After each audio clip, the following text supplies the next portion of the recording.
Well, hello everyone, Music Buzz, let's get into it. Nuno Betancourt recently shared that Eddie Van Halen visited him while he was tracking their latest song, Rise. I'm not gonna lie, my brain went to, wait, he visited you in spirit form or what's really going on? But actually, Eddie truly did pass by. Gary Sharon pulled a surprise move on Nuno and actually brought Eddie to the studio. Eddie asked to come up and listen to what he was working on, and Nuno actually told him to wait and he'll let him hear later on what he was tracking. Guys, he made him wait. But I guess, Eddie, as you know now, Eddie actually never heard the finished product, but I'm sure he is proud of Nuno's solo on Rise because it's a real ass kicker. I'm really glad to know this was not in spirit form, by the way. I'm just saying. If you have yet to hear a Rise, or actually if you've yet to hear Extreme's 2 new singles or see the video, you should go check those out now. Nuno throws in another spectacular, outstanding solo for their song Banshee, and it's just absolutely tasty.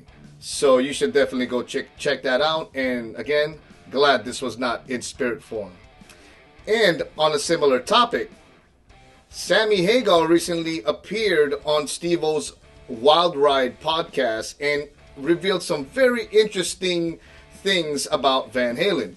After praising Eddie for his awesomeness, Sammy delivered some interesting tidbits, such as knowing that he was going to be in the band, not wanting to sing David Lee Roth's songs, and how he and Alex Van Halen are still not on the best of terms.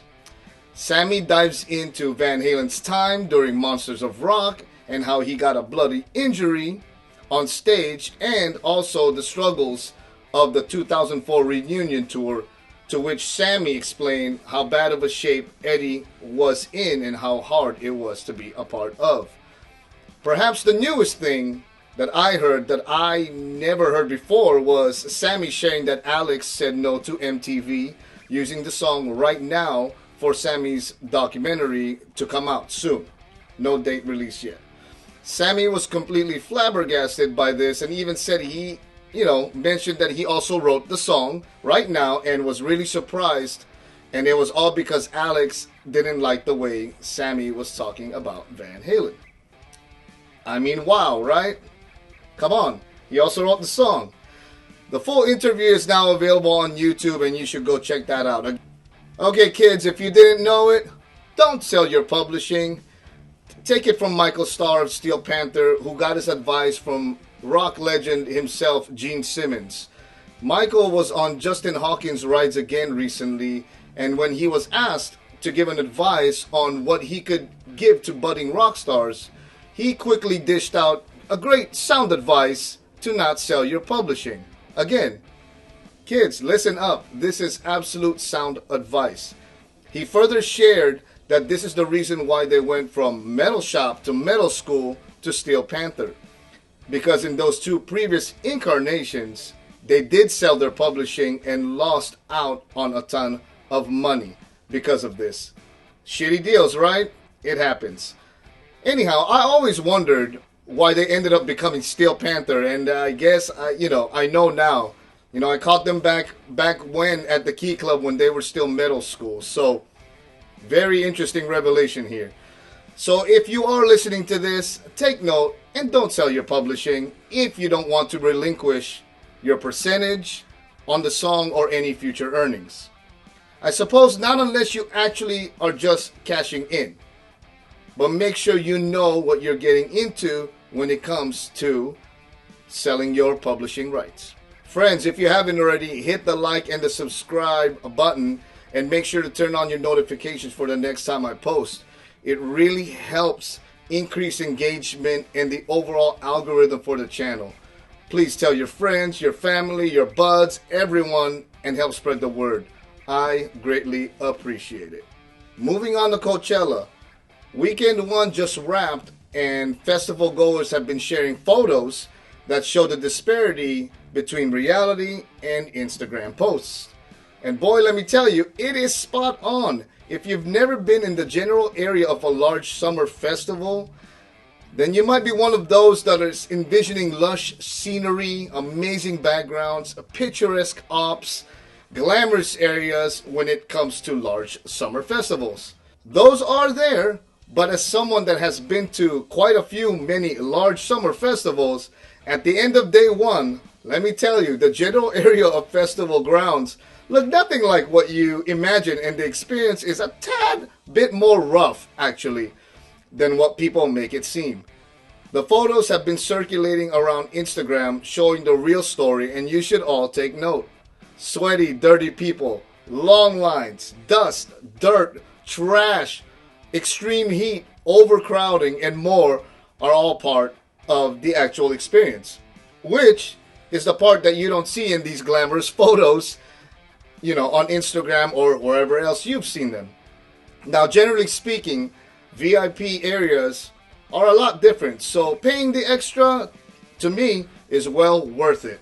A tip that I will give you if you are going to these large summer festivals is, bring a bandana.